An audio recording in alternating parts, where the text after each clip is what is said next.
Tu ne sers plus à rien, maman. Mon fils a prononcé ces mots cruels devant sa femme, devant la voisine qui avait apporté un gâteau au yaourt, et devant son beau-père qui buvait tranquillement son café à ma propre table. Le salon a plongé dans un silence glacial. La voisine a baissé les yeux vers son assiette, gênée. Le beau-père de Charlotte s'est raclé la gorge, mal à l'aise, et a touché sa tasse sans oser boire une goutte. Le soleil entrait par la fenêtre de la cuisine et me frappait en plein visage, illuminant ma honte. Alexandre a croisé les bras et a regardé son portable avec indifférence, comme s'il ne venait pas de me détruire l'âme devant tout le monde. Charlotte a souri légèrement, ce petit sourire fin et arrogant qu'elle affiche toujours quand elle obtient ce qu'elle veut. Moi, je suis restée immobile, pétrifiée. À l'extérieur, je semblais ferme, solide. Mais à l'intérieur, je sentais chaque mot comme un coup de poing dans la poitrine.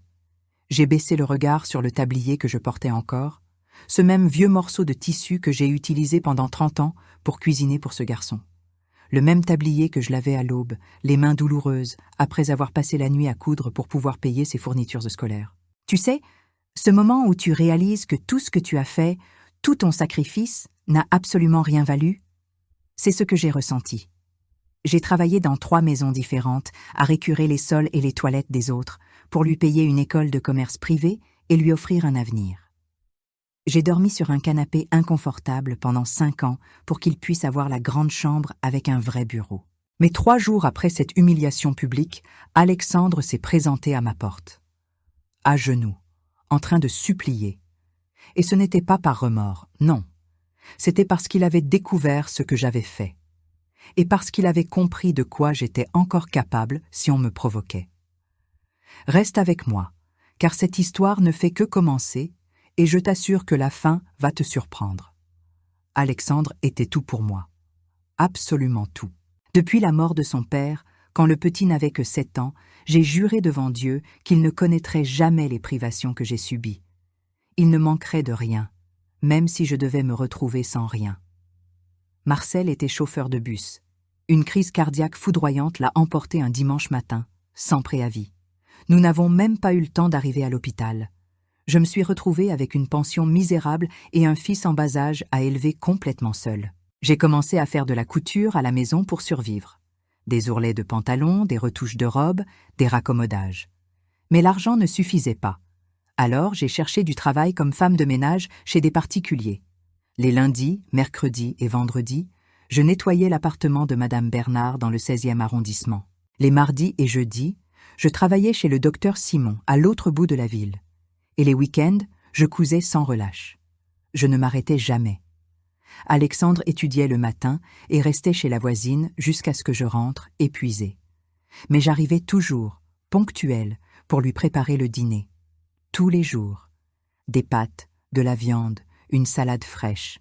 Il n'est jamais allé au lit sans avoir bien mangé. Quand il a réussi le concours pour entrer en école de commerce, j'ai tellement pleuré que la voisine a cru qu'il était arrivé un malheur. C'était de la pure joie. Mon fils allait être diplômé. Il aurait un titre accroché au mur. Mais les frais de scolarité étaient exorbitants. J'ai accepté de nettoyer une maison de plus. Je travaillais de 7 heures du matin à 9 heures du soir, sans trêve. Samedi et dimanche, je cousais jusqu'à l'aube. Mon dos me faisait si mal qu'il y avait des jours où je ne pouvais même pas me lever du lit. Mais je me levais quand même, ravalant ma douleur. Pendant 5 longues années, j'ai dormi sur le canapé du salon. La chambre était exclusivement la sienne. Il avait besoin d'une bonne table pour étudier, d'espace, de silence. Moi, ça m'était égal. Le canapé m'allait très bien. Il y a eu une année où l'école a augmenté les frais en plein milieu du semestre. J'ai vendu mon alliance. C'était la seule chose de valeur qu'il me restait de Marcel. Je l'ai vendue et j'ai payé 3 mois d'avance pour qu'il ne prenne pas de retard. Alexandre n'a jamais su pour ce sacrifice. Quand il a été diplômé, ce fut le jour le plus heureux et le plus glorieux de toute ma vie. Il était là, en costume, tenant son diplôme, m'embrassant devant tous les invités. « Maman, j'ai réussi grâce à toi », m'a-t-il chuchoté. J'ai gardé cette phrase au plus profond de mon cœur comme un trésor. Il a trouvé un bon emploi rapidement. Il a commencé à bien gagner sa vie. Il s'est acheté une voiture neuve. Moi, je continuais à nettoyer les mêmes maisons, mais tout allait bien. Il réussissait. C'était la seule chose qui comptait dans mon monde. Charlotte est apparue dans sa vie 3 ans plus tard. C'était une jolie fille, toujours élégante, avec une manucure parfaite et une coiffure impeccable. Elle travaillait dans le même cabinet qu'Alexandre. Au début, elle était sympathique, ou du moins elle le semblait. Elle m'appelait « belle maman », apportait un petit cadeau, complimentait ma cuisine. Ils ont commencé à se fréquenter sérieusement. Elle venait dîner à la maison tous les week-ends. Je me mettais en 4 pour préparer les plats qu'Alexandre adorait. Elle mangeait, remerciait et souriait. Mais je remarquais certains regards, des regards de dédain vers le vieux canapé, vers les rideaux décolorés, vers le sol usé de la cuisine. Un jour, elle a dit, avec un petit rire, que la maison avait un charme désuet. Alexandre a ri avec elle. J'ai fait semblant de ne pas avoir compris la pique. Quand ils se sont fiancés officiellement, j'ai vendu ma machine à coudre, celle qui m'avait accompagnée pendant 20 ans. J'ai payé sa robe de mariée. Ce n'était pas de la haute couture, mais ce n'était pas bon marché non plus. Elle l'a choisie, j'ai sorti le chéquier et elle a remercié sèchement. Mais elle n'a jamais eu la délicatesse de m'inviter à venir avec elle pour les essayages. Après le mariage, ils sont partis vivre dans un appartement moderne, un peu petit mais chic, à Neuilly. Je suis restée dans ma petite maison de banlieue. Alexandre venait me voir tous les dimanches. Il apportait des croissants, on prenait le café ensemble et on discutait. Il me racontait son travail, ses projets, ses rêves. Je l'écoutais le cœur plein de fierté. Mais ensuite, Charlotte a commencé à venir moins souvent. D'abord, elle avait la migraine. Puis, elle avait un autre engagement. Ensuite, elle était trop fatiguée. Alexandre a commencé à venir seul, jusqu'à ce que lui aussi commence à venir moins souvent. « Maman, Charlotte veut qu'on reste plus à la maison les week-ends. Pour se reposer, tu sais comment est le travail, » me disait-il pour se justifier. Je lui disais que je comprenais parfaitement, mais à l'intérieur, ça faisait mal. Les visites se sont espacées, 1 fois par mois, puis tous les 2 mois. C'étaient toujours des visites éclairs, pressées. Il arrivait, buvait un café à la va-vite et devait déjà repartir. « Charlotte m'attend », disait-il toujours. C'est là que j'ai commencé à sentir que quelque chose changeait profondément. Ce n'était pas quelque chose que je pouvais expliquer avec des mots exacts. C'était juste une sensation dans la poitrine. Une petite gêne, mais constante, qui ne me sortait pas de la tête. 6 mois après le mariage, Alexandre m'a téléphoné. « Maman, on a besoin d'un coup de main ici à la maison. Charlotte a beaucoup de travail et on n'arrive pas à gérer le ménage. » J'y suis allée tout de suite. Bien sûr que j'y suis allée. C'était mon fils qui demandait de l'aide. Je suis arrivée à leur appartement un mardi matin. Charlotte était assise sur le canapé, en peignoir de soie, à regarder son portable. Elle ne s'est même pas levée quand je suis entrée. « Bonjour, belle maman. La cuisine est un champ de bataille. Et la salle de bain a aussi besoin d'un bon coup. Le balai est là, dans le couloir. » J'ai tout nettoyé. J'ai lavé la vaisselle incrustée, j'ai passé la serpillière, j'ai rangé le désordre. Ce furent 3 heures de travail acharné. Quand j'ai fini, Charlotte a dit « merci » sans détacher les yeux de son écran. Alexandre était parti travailler bien avant que je finisse. La semaine suivante, elle m'a appelé à nouveau. « Tu peux venir jeudi. Nous recevons des invités importants samedi soir. » J'y suis allée. Et j'ai continué à y aller. Chaque semaine, il y avait une nouvelle excuse, une visite, une réunion, une fatigue extrême. Je nettoyais la maison de mon fils gratuitement pendant que ma belle-fille restait assise à se faire les ongles ou à regarder la télévision. Un jour, je suis arrivée et j'ai trouvé une liste collée sur le réfrigérateur. Tâches pour belle maman. Nettoyer le four, laver la salle de bain à fond, repasser les chemises d'Alexandre. C'était écrit au stylo rouge, avec son écriture arrondie. J'ai gardé cette liste. Je l'ai pliée soigneusement et je l'ai mise dans mon sac. Je ne sais pas trop pourquoi je l'ai fait à ce moment-là. Je l'ai juste gardée. Puis est arrivé l'anniversaire d'Alexandre. Il fêtait ses 33 ans. Je lui ai préparé le gâteau qu'il aimait depuis qu'il était enfant. Un gâteau au chocolat fondant. Je l'ai apporté chez eux le samedi matin, pleine d'espoir. Charlotte a ouvert la porte avec une mine ennuyée. « Ah, belle maman, quel dommage. Nous avons déjà commandé un gâteau chez le nôtre. Mais merci, hein? Laisse-le là dans la cuisine. » Je l'ai laissé sur la table, me sentant stupide. Je suis partie avant que la fête ne commence. Ils ne m'ont même pas invité à rester pour le champagne. Le dimanche, Alexandre m'a appelé. « Maman, le gâteau de la pâtisserie était sec, pas terrible. Tout le monde a mangé le tien. Il était délicieux, comme toujours. » Mais personne ne m'avait appelé pour me remercier. Personne n'avait pris de photo avec moi. Je ne savais même pas qui était venu à la fête de mon propre fils. Charlotte est tombée enceinte l'année suivante. J'étais folle de joie. J'allais devenir grand-mère. Alexandre m'a appelé tout ému, me racontant tout. J'ai pleuré de bonheur. Je suis allée aux échographies auxquelles ils m'ont invitée. 3, au total. Aux 20 autres, et quelques, je n'ai pas été conviée. La mère de Charlotte allait à toutes, sans exception. Quand la petite Emma est née, j'ai couru à la maternité. On m'a autorisée à rester 10 minutes. Charlotte était fatiguée. Alexandre a dit qu'il valait mieux que je revienne un autre jour pour ne pas déranger. Sa mère est restée dans la chambre toute la journée. J'ai acheté le berceau. Je l'ai payé en 10 fois avec ma carte de crédit, en me serrant la ceinture. Alexandre m'a remercié par un simple SMS. Les premiers mois, je ne voyais ma petite fille que lorsqu'ils avaient besoin d'une baby-sitter en urgence. « Maman, tu peux garder Emma aujourd'hui ? On a un engagement impératif. » Je restais, heureuse. Je lui donnais le bain, je changeais ses couches, je la berçais. La petite s'endormait dans mes bras et je restais à regarder son visage d'ange, ressentant un amour immense. Mais quand c'était l'anniversaire d'Emma, ou une fête de famille, ou un week-end à la campagne, je n'étais pas appelée. L'autre grand-mère était toujours là. Sur les photos qu'Alexandre postait sur les réseaux sociaux, c'était toujours la mère de Charlotte qui tenait la petite dans ses bras. J'étais juste la grand-mère qui faisait le ménage et la nounou gratuite quand le besoin se faisait sentir.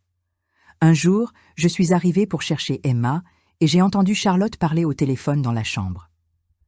Oui, elle vient toujours quand j'en ai besoin. Elle est assez utile pour ces choses-là, franchement. Utile. Elle m'a traitée d'utile, comme si j'étais un vieil appareil électroménager. J'ai commencé à noter les dates, dans un carnet. Le jour où j'ai nettoyé la maison. Le jour où j'ai fait du babysitting. Le jour où j'ai apporté des plats faits maison. Je ne sais pas exactement pourquoi je faisais cela. Mais quelque chose au fond de moi me disait que c'était important de garder une trace de tout. Puis, il y a eu ce jour où j'ai apporté des Tupperware avec le déjeuner, parce qu'Alexandre avait dit qu'ils n'avaient pas le temps de cuisiner. J'ai sonné. Charlotte a entrouvert la porte, bloquant l'entrée. « Aujourd'hui, ça ne va pas être possible, belle maman. Nous avons des invités. » J'ai entendu des rires à l'intérieur. C'étaient les rires de sa mère. Mais j'ai apporté le déjeuner pour Alexandre. Il m'a dit que... « Laisse ça à la loge du concierge. On descendra le chercher plus tard. » Et elle m'a fermé la porte au nez. Je suis restée plantée dans le couloir, seule, tenant le sac avec la nourriture encore chaude. Je suis descendue, je l'ai laissé au concierge avec une boule dans la gorge, et je suis rentrée chez moi. Ce soir-là, j'ai cherché une vieille boîte à chaussures que j'avais dans l'armoire. J'y ai mis la liste de tâches humiliantes que Charlotte avait écrites.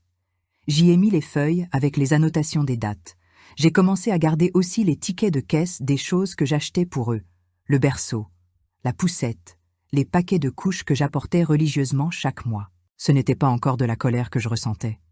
C'était juste une précaution, un instinct, une forme de protection que je ne comprenais pas tout à fait moi-même. Mais quelque chose me murmurait que j'allais avoir besoin de tout cela très bientôt. 3 mois plus tard, Alexandre s'est présenté chez moi. C'était un jeudi après-midi. Il ne venait jamais à cette heure-là. « Maman, je dois te demander une faveur énorme. » Mon cœur s'est serré. Quand un fils demande une faveur, une mère ne réfléchit pas 2 fois. « Dis-moi, mon fils. » C'est qu'on a une dette importante sur la carte de crédit. Charlotte et moi avons acheté des choses pour l'appartement et on a dépassé le plafond. Rien de grave, mais les agios nous tuent. Il se tordait les mains, nerveux. Il ne me regardait pas dans les yeux. « C'est combien ?» 12 000. J'ai senti le sol se dérober sous mes pieds. 12 000 €, c'était presque toutes les économies de ma vie entière. Tout ce que j'avais mis de côté en nettoyant les maisons des autres, en cousant jusqu'à tard, en économisant centime par centime. « Maman, je sais que c'est beaucoup d'argent, mais considère-le comme un prêt. Je te rembourserai en 6 mois, je te le jure. J'ai déjà fait les calculs. Je te virerai 2000 € chaque mois sur ton compte. » Il m'a montré un tableau Excel sur son portable. Tout semblait très carré, très sérieux. « Et il n'y a pas d'autre moyen, mon fils. »« On a déjà tout essayé, maman. Le directeur de la banque n'a pas approuvé le prêt parce que j'ai déjà le crédit de la voiture. Mais toi, tu n'as pas de dette. Ton argent dort sur ton livret A. Il ne te rapporte presque rien. » Il avait raison sur ce point. Mon argent était là, immobile, pour mes vieux jours. « D'accord, je vous aide. » Alexandre m'a serré fort dans ses bras, comme il ne l'avait pas fait depuis longtemps. « Merci, maman. Tu ne sais pas combien ça compte pour nous. » Je suis allée à la banque le lendemain, à l'ouverture. J'ai retiré les 12 000 €. J'ai vidé pratiquement tout mon compte épargne. Je les lui ai remis le week-end dans une enveloppe. Je lui ai fait signer un papier que j'avais rédigé moi-même. Je reconnais devoir la somme de 12 000 € à ma mère, Monique Dubois, et je m'engage à la rembourser en 6 mensualités de 2 000 €. Il a signé devant la voisine, Madame Petit, qui a servi de témoin. Le premier mois, il a fait le virement. 2 000 € tout rond. J'ai poussé un soupir de soulagement.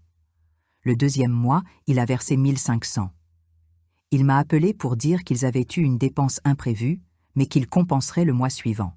Le troisième mois, rien n'est arrivé. Je l'ai appelé. « Mon fils, où est le virement ?»« Maman, ce mois-ci c'est dur. Emma est tombée malade. On a beaucoup dépensé en médecins et médicaments. Le mois prochain, je règle tout. » Le mois suivant, toujours rien. Pas un centime. Je suis allée chez lui, décidée. J'ai sonné. Charlotte a ouvert. « Bonjour, belle maman. » Je dois parler à Alexandre. Il n'est pas là. Alors je l'attends. Elle a fait une moue de mépris, mais elle m'a laissé entrer. Je me suis assise sur le canapé. Et c'est là que je l'ai vue. Une télévision neuve accrochée au mur, immense. Un de ces modèles dernière génération qui coûtent une fortune. Elle est neuve, cette télé ? Ah, oui, on l'a achetée la semaine dernière. Elle était en promo, une affaire. En promo. Il me devait au moins 7 000 € encore, et il s'était acheté une télévision de luxe. Je suis restée 1 heure à attendre, bouillonnant de l'intérieur. Alexandre n'est pas arrivé. Charlotte s'est enfermée dans sa chambre tout le temps. Je suis partie avec un goût amer dans la bouche. Quand je suis rentrée, j'ai appelé Alexandre immédiatement. « Mon fils, j'ai vu la nouvelle télévision. » Silence à l'autre bout de la ligne. « Maman, on l'a prise à crédit.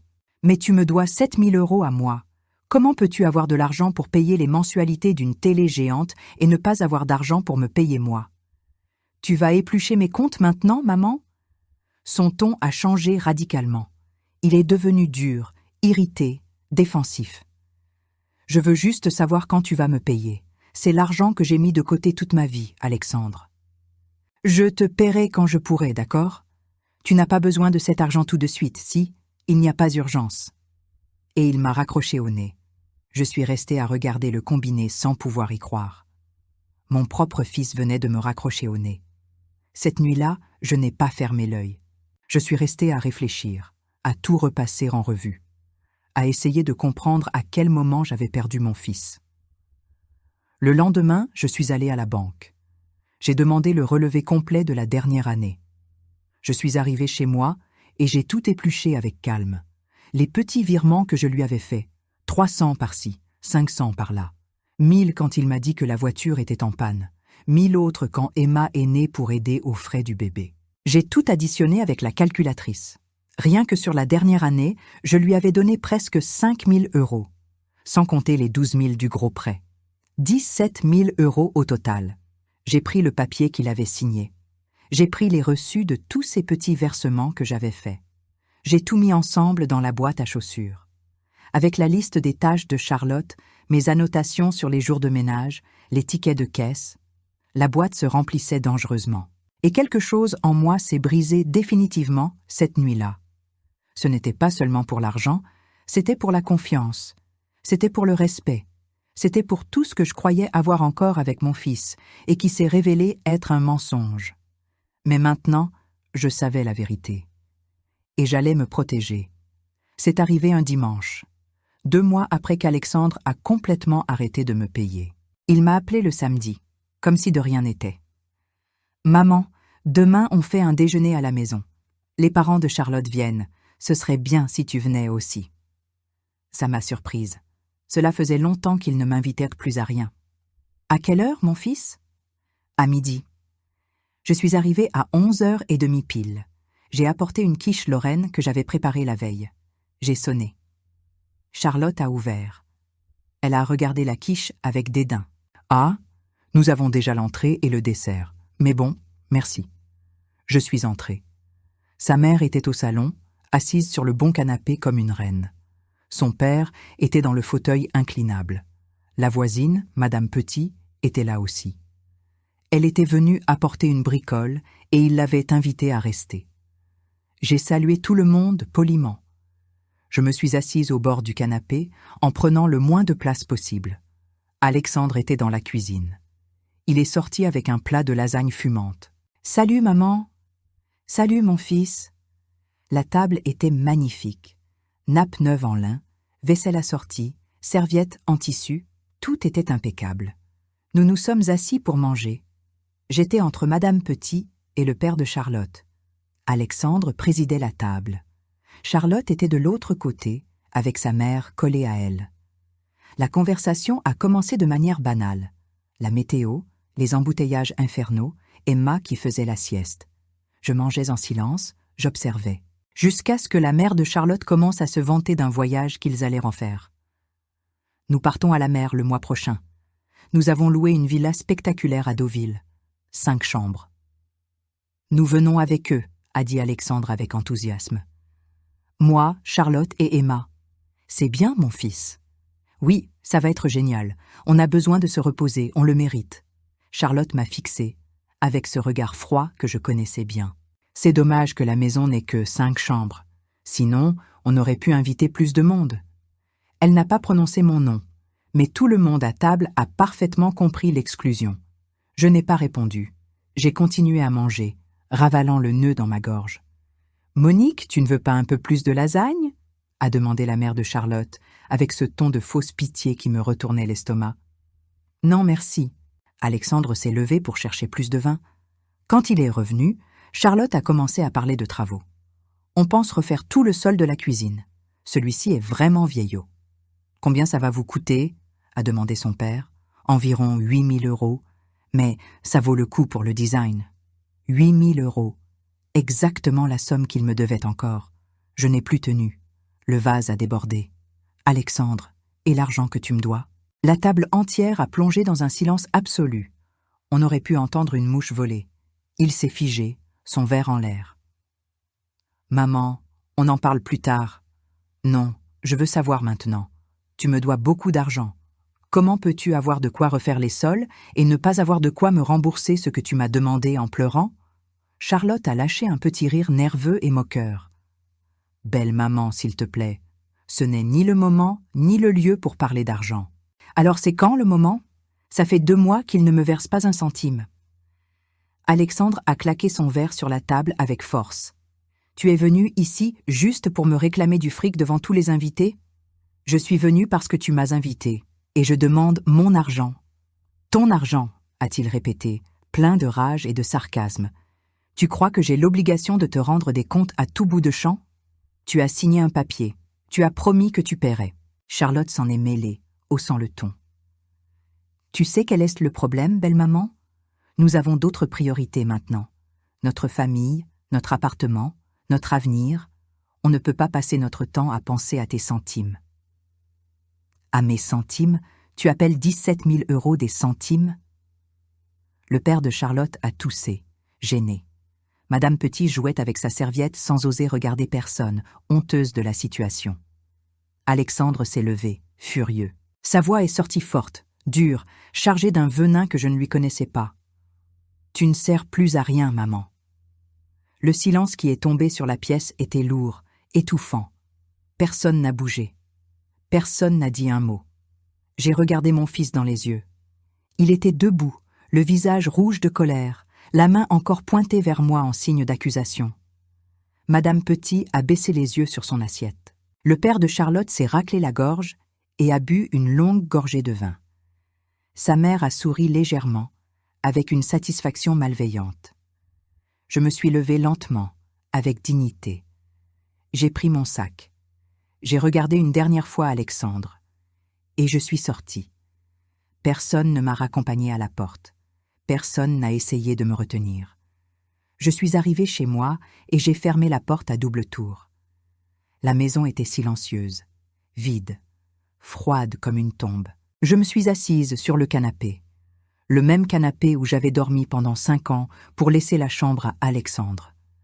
Le même canapé où j'avais passé des nuits blanches à coudre les vêtements des autres pour lui payer son école. Et alors, tout m'est tombé dessus d'un coup. J'ai pleuré. J'ai pleuré comme je n'avais pas pleuré depuis le jour où Marcel est mort. J'ai pleuré jusqu'à en avoir mal à la poitrine, jusqu'à ne plus avoir de larmes, jusqu'à ce qu'il ne reste que le silence et un vide immense. « Tu ne sers plus à rien ». La phrase résonnait dans ma tête encore et encore. Sa voix, le ton méprisant, la haine dans son regard. J'avais donné ma vie entière à ce garçon. Tout. Et à la fin, pour lui, je ne servais à rien. Je suis restée là jusqu'à la tombée de la nuit. Je n'ai même pas allumé la lumière.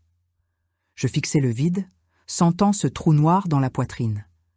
Mais quand la nuit est tombée complètement, quelque chose a changé en moi. Je me suis levée. Je suis allée dans ma chambre. J'ai ouvert l'armoire et j'ai descendu la boîte à chaussures de l'étagère du haut. J'ai posé la boîte sur la table de la cuisine. J'ai allumé la grande lumière. Je me suis assise. Et puis, je l'ai ouverte. Il y avait tellement de choses là-dedans. La liste de tâches offensantes que Charlotte avait collées sur le frigo. Les annotations détaillées des dates où j'ai nettoyé leur appartement, gardé la petite, apporté à manger. Les reçus de tous les achats que j'ai faits pour eux. Le berceau, la poussette, les couches, les vêtements d'Emma, le papier signé par Alexandre reconnaissant la dette de 12 000 €. Les preuves des virements bancaires que je lui avais faits durant la dernière année. J'ai pris une feuille vierge et un stylo. J'ai commencé à additionner. Prêt, 12 000 €. Il a payé seulement 3 500.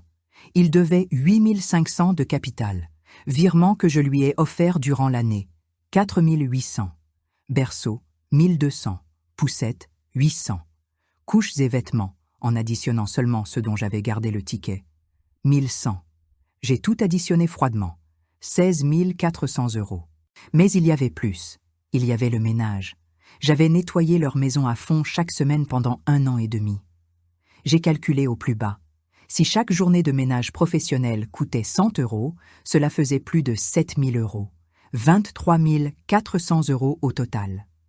J'ai regardé le chiffre final. Ma main tremblait légèrement. 23 000 € que mon fils me devait. En argent, en travail, en sueur, en dignité volée. J'ai tout séparé par catégorie. Preuve financière d'un côté, preuve du travail domestique de l'autre. Le papier signé par lui est resté au centre, bien visible. J'ai pris tout en photo avec mon portable pour avoir une sauvegarde numérique. J'ai enregistré les photos dans un dossier sécurisé. J'ai fait une copie de sécurité. J'ai pris une grande enveloppe Kraft et j'y ai mis les photocopies de tous les documents importants. Les originaux sont restés dans la boîte, bien gardés. J'ai écrit sur le devant de l'enveloppe « Alexandre, dette totale, 23 400 €. J'ai remis l'enveloppe dans la boîte. Je l'ai fermée. Je l'ai remise dans l'armoire. Mais quelque chose de fondamental avait changé en moi cette nuit-là. Ce n'était plus seulement de la douleur. C'était de la clarté d'esprit. J'avais passé ma vie entière à me donner aux autres, à travailler, à me sacrifier, croyant naïvement que l'amour maternel consistait à tout donner sans rien attendre en retour. Mais le respect n'est pas optionnel. La dignité n'est pas négociable, même avec ses enfants. Alexandre m'avait humilié devant des étrangers et la famille. Il m'avait traité d'inutile. Il avait pris mon argent et s'était acheté du luxe, avait planifié des travaux, organisé des voyages. Et moi, j'étais restée silencieuse. J'avais accepté. J'avais laissé faire. Mais plus jamais. Je me suis rassise. J'ai pris une grande inspiration. Le lendemain, j'allais agir. J'allais chercher de l'aide professionnelle. J'allais réclamer mes droits, pas par colère, pas par vengeance, par pure justice, parce que je le méritais, parce que cet argent était le fruit de mes efforts de plusieurs années, parce que ce respect m'était dû, et parce que personne, Absolument personne, pas même mon propre fils, n'avait le droit de me traiter comme un déchet. J'ai regardé l'horloge au mur. 11 heures du soir. Je me suis couché. J'ai fermé les yeux. Pour la première fois depuis des mois, je me suis endormie en sachant exactement ce que j'allais faire au réveil. La douleur était toujours là, latente. Mais maintenant, elle avait de la compagnie. Elle avait la détermination. Le lundi matin, j'ai appelé Maître Moreau. C'était un avocat, une vieille connaissance de Marcel, mon défunt mari. Ils avaient travaillé ensemble il y a des années, avant que mon mari ne devienne chauffeur. Maître Moreau a toujours été un homme bien. Après la mort de Marcel, il s'est présenté aux funérailles, m'a aidé avec les papiers de la pension sans me faire payer, et nous sommes restés en contact sporadiquement. « Monique, quelle bonne surprise! Comment allez-vous » ? « Maître, j'ai besoin de votre aide. C'est un problème délicat avec mon fils. » « Dites-moi tout, je vous écoute. » « Je préfère en parler en personne. Avez-vous un créneau cette semaine ? » ?»« Bien sûr. Cet après-midi, cela vous convient ? » ?»« Parfait. » Je suis arrivé à son cabinet à 15 heures pile. Un endroit petit, simple mais digne, près de la place de la République. Il m'a accueilli avec une accolade chaleureuse. « Asseyez-vous, Monique. Un café ? De l'eau ? » ?»« De l'eau, ça ira, merci. » Je me suis assise sur la chaise face à son bureau en bois massif. Il s'est assis de l'autre côté, avec ce calme professionnel qui me transmettait toujours de la sécurité.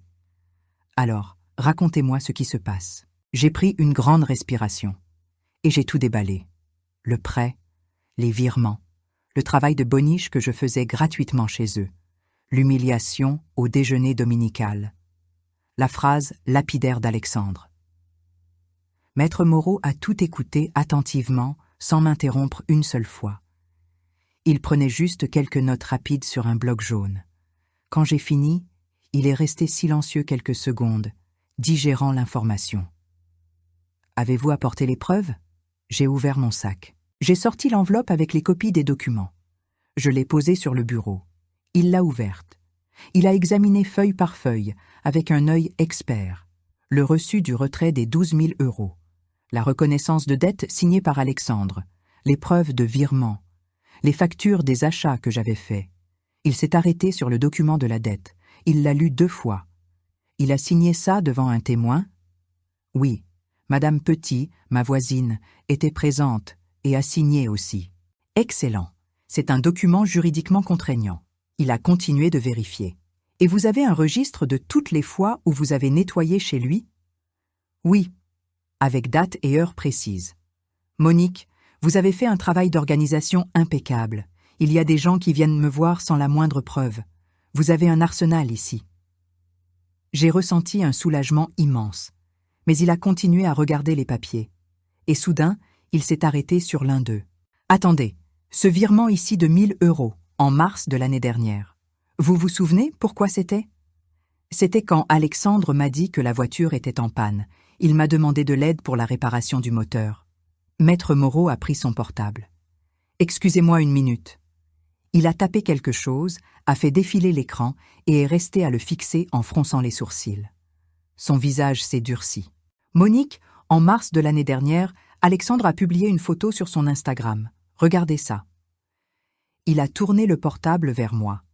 C'était une photo d'Alexandre et Charlotte dans un restaurant étoilé. Plat gastronomique, bouteille de vin millésimée, tout très élégant. La légende disait « On fête la promotion au boulot. On le mérite bien. » Date 18 mars. Le virement que je lui avais fait datait du 15 mars. J'ai senti mon estomac se retourner. « La voiture n'a jamais été en panne », ai-je murmuré d'une voix tremblante. On dirait bien que non. Il est retourné au document sur la table. Il y a autre chose ici, Monique, et ça ne présage rien de bon pour lui. Il a passé les minutes suivantes à m'expliquer la situation légale, avec calme, avec une patience infinie. J'avais le droit de tout réclamer. La dette du prêt, les virements offerts par tromperie et la valeur du travail domestique effectué. J'avais des documents signés, j'avais des preuves de mauvaise foi, j'avais des témoins. Combien de temps ça va prendre pour que je récupère mon argent ? Ça dépend. Si on va au procès, ça peut prendre 1 an ou 1 an et demi. Mais il y a un autre chemin plus rapide. Lequel ? Une mise en demeure. On lui envoie une lettre formelle, en recommandé, avec toutes les preuves et le calcul total de la dette. On lui donne 15 jours pour payer ou négocier. S'il ne paie pas, alors oui, on va au tribunal avec tout. Et s'il s'en fiche, alors on fait exécuter la dette. On peut saisir ses comptes, ses biens, sa voiture neuve par exemple. Je l'ai regardé fixement. Vous croyez qu'on en arrivera là? Honnêtement, je crois que quand il recevra la mise en demeure et verra que vous êtes sérieuse, il voudra négocier tout de suite. La peur fonctionne. Je veux faire ça. Maître Moreau a ouvert un tiroir. Il a sorti un bloc-notes neuf. Alors, préparons la stratégie. Et ce n'est pas que juridique, Monique. Il faut penser à tout. Il a divisé la feuille en 3 colonnes avec un trait. Premièrement, la partie légale, mise en demeure, 15 jours de délai impératif. S'il ne paie pas, on assigne. Simple et direct. Il a noté. Deuxièmement, la partie sociale. Vous n'allez pas aller dire du mal de lui dans le quartier. Mais si quelqu'un demande, vous racontez la vérité. Avec calme, sans colère, juste les faits bruts. Madame Petit, qui était au déjeuner, a déjà dû raconter tout ça à la moitié de l'immeuble. J'ai hoché la tête. Troisièmement, et le plus important, la partie émotionnelle. Monique, vous devez être prête. Quand il recevra ce courrier, il va réagir. Il pourrait vous appeler en hurlant, il pourrait venir chez vous furieux, il pourrait envoyer Charlotte pour essayer de vous manipuler. Vous devez rester ferme comme un roc. Je tiendrai bon. Je sais que vous le ferez, mais je serai là à vos côtés.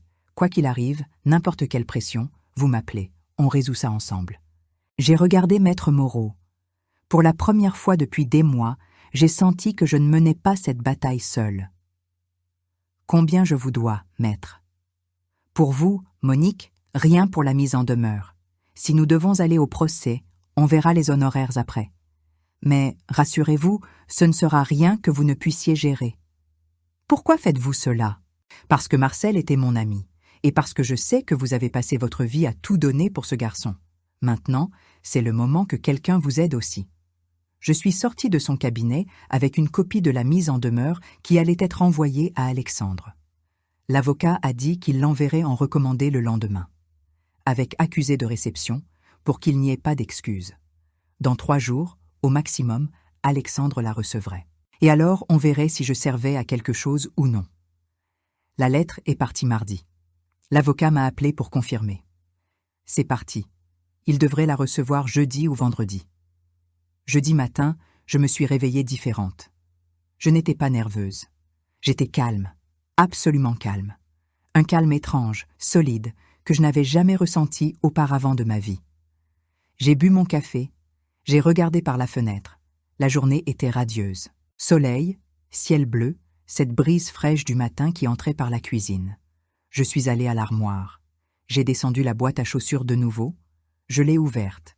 J'ai regardé tout ce qu'il y avait dedans. Chaque papier était une preuve irréfutable. Chaque ticket était un morceau de ma vie que j'avais remis à mon fils. Chaque annotation était un jour où j'avais été invisible pour eux. Mais maintenant j'étais visible. Et il allait me voir, qu'il le veuille ou non. J'ai séparé une copie de chaque document. Je les ai mis dans une pochette transparente. Je les ai organisés dans le bon ordre. D'abord le papier de la dette, puis les preuves de virement. Ensuite, les factures. En dernier, les listes des jours de ménage, tout par ordre chronologique. Tout prêt pour la bataille. J'ai mis la pochette dans mon sac. Je suis allée à la penderie. J'ai regardé mes vêtements. Je ne voulais rien de voyant. Rien qui donne l'impression que j'essayais d'impressionner qui que ce soit.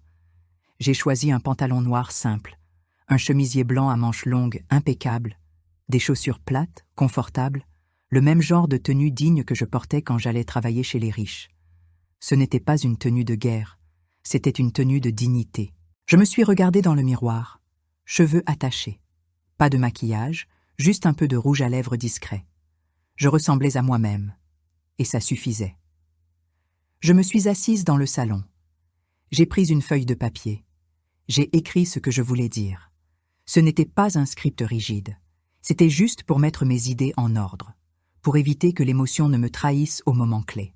Alexandre, tu me dois 23 400 €. J'ai toutes les preuves. Tu as 15 jours pour me payer ou négocier. Si tu ne paies pas, je vais au tribunal. Simple, direct, sans drame. J'ai essayé de le dire à voix haute, seule dans le salon. Ma voix est sortie ferme. Elle ne tremblait pas. Je l'ai redit. Et encore. Jusqu'à le mémoriser. Jusqu'à ce que chaque mot sorte avec naturel et poids.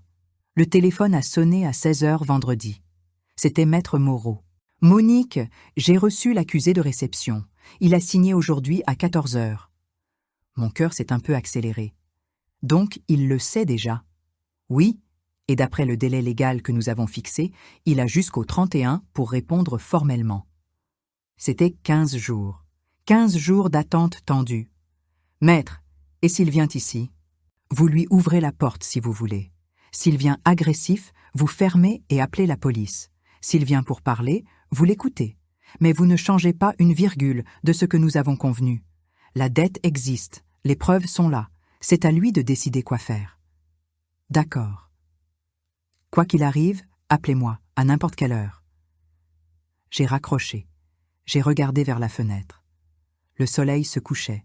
Quelque part en ville, Alexandre ouvrait cette enveloppe, lisait la notification légale, voyant le chiffre total de la dette, les preuves jointes, l'échéance impérative. Serait-il furieux, effrayé, honteux? Je ne le savais pas. Et à ce stade, honnêtement, je me fichais de ses sentiments. Parce que j'avais fait ma part. Je m'étais organisé. J'avais cherché de l'aide. J'avais réuni les preuves. Maintenant, la balle était dans son camp. J'ai pris le sac avec la pochette de documents.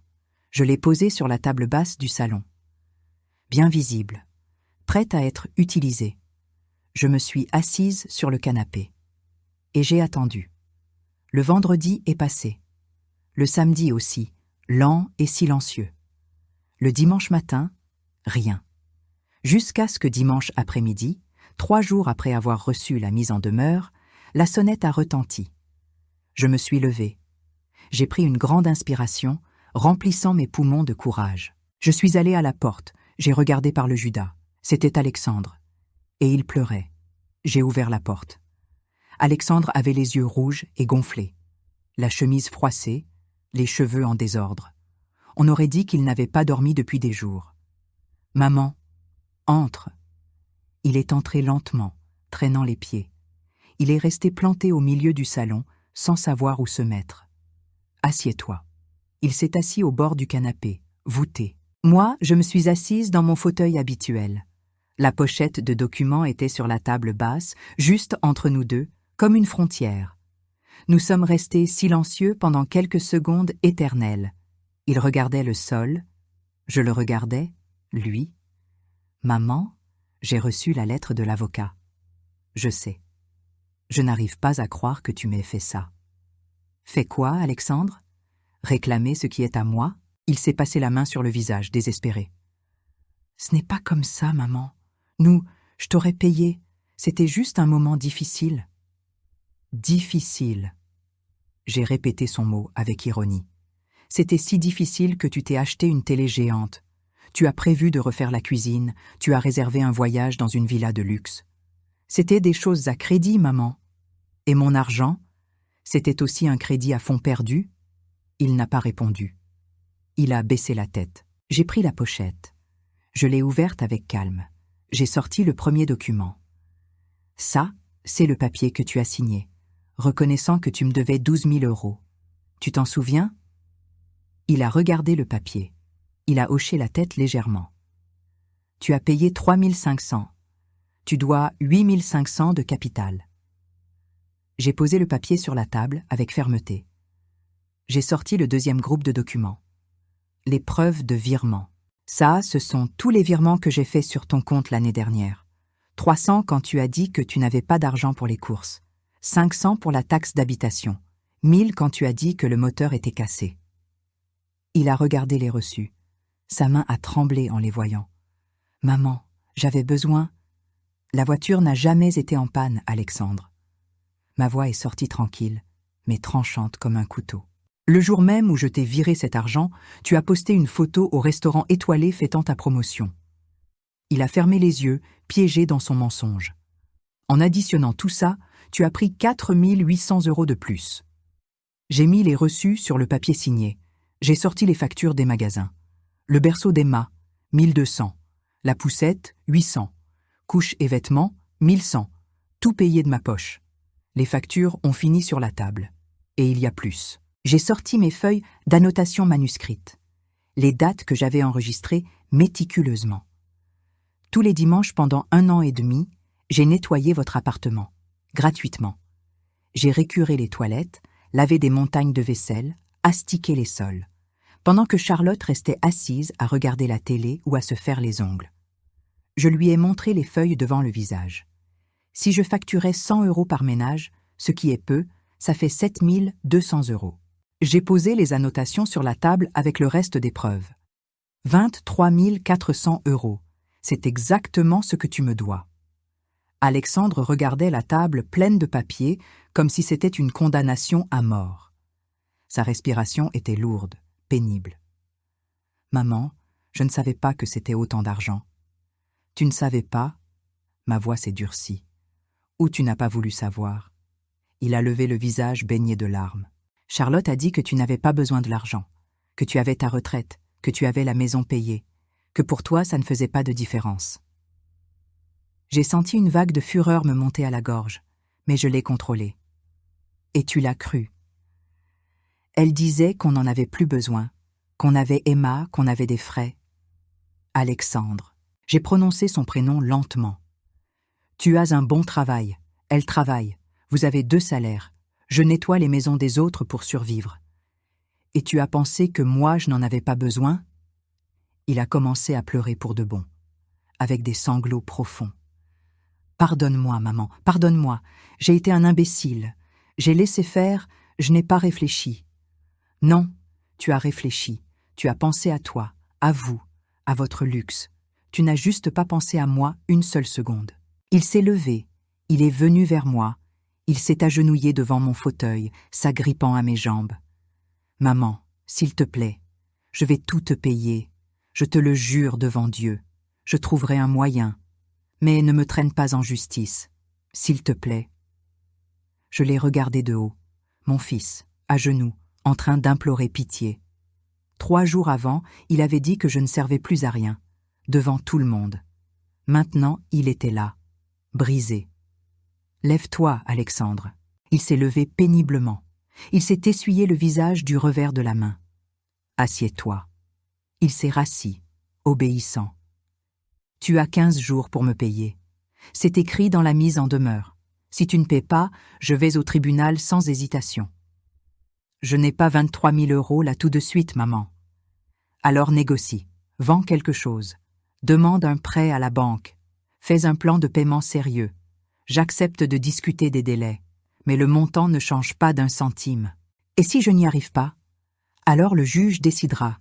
Ils peuvent saisir ton salaire, ils peuvent te prendre la voiture, ils peuvent saisir la télé neuve que tu as achetée avec mon argent. Il est devenu pâle comme un linge. Maman, ce n'est pas personnel, Alexandre, c'est la justice. Il a pris une grande inspiration, essayant de se calmer. Il s'est passé la main dans les cheveux. Charlotte va devenir folle quand elle saura que c'est sérieux. Charlotte. J'ai répété son prénom avec froideur. Elle est à la maison? Oui. Alors tu vas retourner là-bas, tu vas lui montrer cette notification, et tu vas lui expliquer que la belle-mère qui ne sert plus à rien a un avocat, a des preuves accablantes et a tout le droit de réclamer ce qui est à elle. Il m'a regardé. On aurait dit qu'il voulait dire quelque chose pour la défendre, mais il s'est tu. Je me suis levée. J'ai ramassé la pochette sur la table. J'ai rangé tous les documents calmement. Autre chose? Il s'est levé aussi. Il est resté immobile, perdu. Maman, je sais que j'ai eu tort. Je sais que j'ai été horrible avec toi. Mais tu es toujours ma mère. On ne peut pas. On ne peut pas quoi? Oublier? Faire semblant qu'il ne s'est rien passé? Essayer de recommencer. Je l'ai regardé droit dans les yeux. Alexandre, j'ai passé ma vie entière à essayer d'être une bonne mère, à essayer d'aider, à essayer d'être présente. Et tu m'as jeté, tu m'as humilié, tu m'as utilisé. Je sais. Alors maintenant, tu vas me payer, tu vas me respecter. Et si un jour, dans le futur, tu prouves que tu as vraiment changé, on parlera de recommencer, mais pas maintenant. Je suis allée à la porte, je l'ai ouverte. Il est resté immobile un instant encore.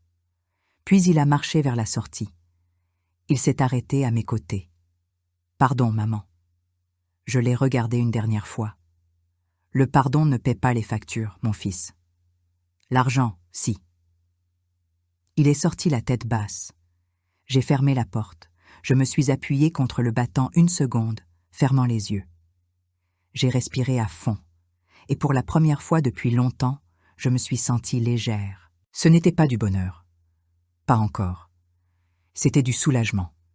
C'était avoir récupéré ma dignité. Je suis retournée au salon. Je me suis assise sur le canapé. J'ai regardé la table basse où les documents étaient éparpillés quelques minutes plus tôt. Tout ce que j'avais gardé, tout ce que j'avais organisé avec tant de douleur, ça en avait valu la peine. Le téléphone a sonné 10 minutes plus tard. C'était Maître Moreau. « Monique, Alexandre vient de m'appeler. Il veut négocier un accord. » J'ai souri. Pour la première fois depuis des jours, j'ai souri vraiment. Alors négocions. La négociation a pris une semaine entière. Alexandre a proposé de payer en 24 mensualités. L'avocat a dit que c'était trop long. Nous avons fait une contre-proposition. 12 mensualités de 1 900 €, plus les 3 500 qu'il avait déjà payés avant. Il a accepté sans broncher. Nous avons signé un accord formel chez le notaire. Avec témoins, certification des signatures, tout dans les règles. S'il retardait une seule mensualité, je pouvais exiger la dette totale immédiatement. Le premier versement est arrivé sur mon compte le jour dit. Ponctuel. Le deuxième aussi. Au troisième versement, il m'a appelé. « Maman, j'ai vendu la voiture. » Je suis restée silencieuse.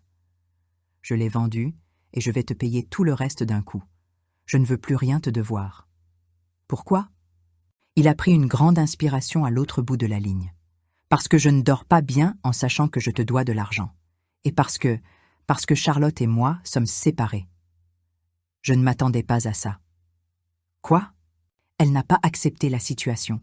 Elle était furieuse parce que tu m'as fait payer, furieuse contre moi d'avoir signé ce papier, furieuse pour tout. On s'est disputé violemment. Elle a dit que j'étais un faible, que j'aurais dû ignorer la mise en demeure, que tu n'aurais jamais eu le courage de me faire un procès pour de vrai. Il a fait une pause douloureuse. Mais je savais que tu le ferais, et je savais que tu avais raison. Et Emma, elle reste avec moi les week-ends. La semaine, elle est avec Charlotte. C'est dur, mais on s'adapte. Je suis désolée, mon fils. Moi aussi. Mais c'était un mal pour un bien. J'avais besoin de me réveiller de ce cauchemar. Le lendemain, le reste de l'argent est apparu sur mon compte. 20 000 € d'un seul coup. Tout ce qu'il me devait, moins les mensualités qu'il avait déjà versées. J'ai regardé le solde à la banque. Je n'ai pas ressenti de victoire. Je n'ai pas ressenti de vengeance. J'ai ressenti la paix. J'ai pris une partie de cet argent et j'ai acheté un billet de train en première classe. Je suis allée rendre visite à ma sœur en Provence. Ça faisait 5 ans que je ne l'avais pas vue. J'avais toujours une excuse. Travail, fatigue, manque d'argent. Maintenant, j'avais de l'argent. Et j'avais du temps à revendre.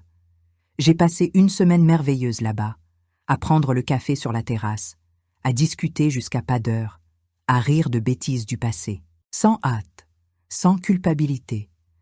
Quand je suis rentrée en ville, j'ai loué un petit appartement moderne, plus près du centre. Une chambre, salon, coin cuisine. Simple, mais c'était à moi, rien qu'à moi. Il n'y avait pas de mauvais souvenirs. Pas de canapé où j'avais dormi 5 ans en renonçant à mon espace vital. C'était neuf, c'était une renaissance. J'ai continué à nettoyer des maisons, parce que j'aime rester active. Mais j'ai ralenti le rythme. Maintenant, je ne prends que 2 maisons par semaine. Le reste du temps, je l'utilise pour moi. Je vais au parc. Je fais des promenades. J'ai commencé à faire du tricot, une chose que j'ai toujours voulu apprendre mais pour laquelle je n'ai jamais eu le temps. Alexandre a recommencé à me rendre visite. 2 fois par mois. Il m'appelle toujours avant. Il demande s'il peut venir. Il n'arrive jamais sans prévenir. Il amène Emma avec lui. La petite a beaucoup grandi. Elle a déjà 3 ans. Elle m'appelle « Mamie » et reste sur mes genoux à regarder des dessins animés. Mais la relation a radicalement changé. Maintenant, il y a du respect. Il y a des limites claires. Lors d'une de ses visites, Alexandre m'a demandé « Maman, tu m'as pardonné ?» J'y ai réfléchi un instant avant de répondre. Pardonner n'est pas oublier, Alexandre. Je n'oublie pas ce qui s'est passé, mais je choisis de ne pas laisser ça empoisonner ma vie. Nous construisons quelque chose de nouveau, plus honnête, plus réel. Il a hoché la tête, comprenant. Je comprends. Et toi, tu as appris quelque chose de tout ça? Il a regardé Emma jouer sur le tapis. J'ai appris que l'amour, ce n'est pas seulement donner et donner, c'est aussi respecter. Et qu'une mère n'est pas une bonne. Ce n'est pas une banque, c'est une personne, avec des besoins, avec des sentiments, avec des limites. Tu as mis du temps, mais tu as appris. Il a souri, un sourire triste, mais sincère. Madame Petit, la voisine qui était présente à ce déjeuner désastreux, m'a croisée au supermarché il y a peu. « Monique, je dois vous présenter mes excuses. Je suis restée silencieuse ce jour-là. J'aurais dû dire quelque chose pour vous défendre. » « Tout va bien, Madame Petit. Ne vous inquiétez pas. »« Non, ça ne va pas.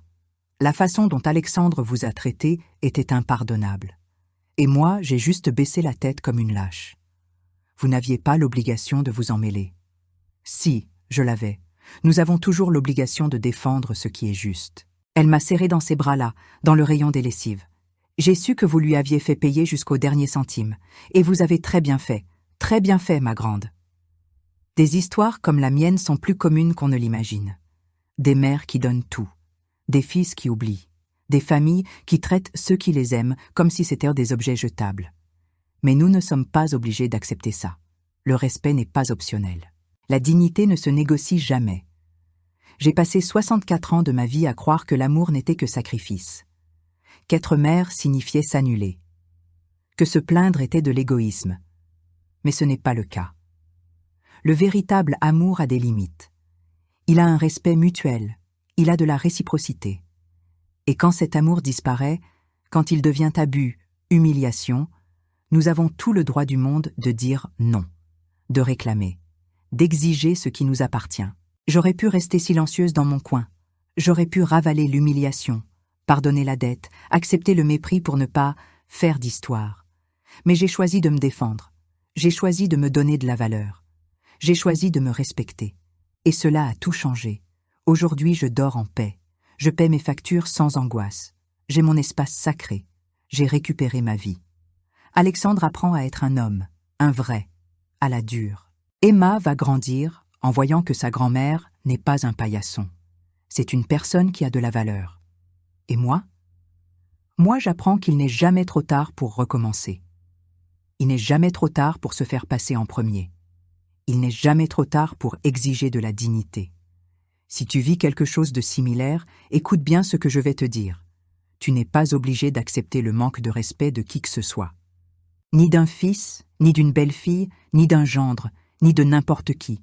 Garde les preuves, cherche de l'aide, organise-toi et agis, parce que tu mérites le respect, tu mérites la dignité, tu mérites de recommencer. Et jamais, ne permets jamais à personne de te dire que tu ne sers plus à rien. Parce que tu sers. Et comment? Et tu vaux beaucoup. Tu as toujours valu beaucoup. Et maintenant, enfin, tu le sais. Si cette histoire t'a touché le cœur, commente ci-dessous depuis quelle ville tu m'écoutes et reste avec moi pour les prochaines vidéos qui vont apparaître sur ton écran. Quelqu'un pourrait avoir besoin d'entendre ça aujourd'hui même.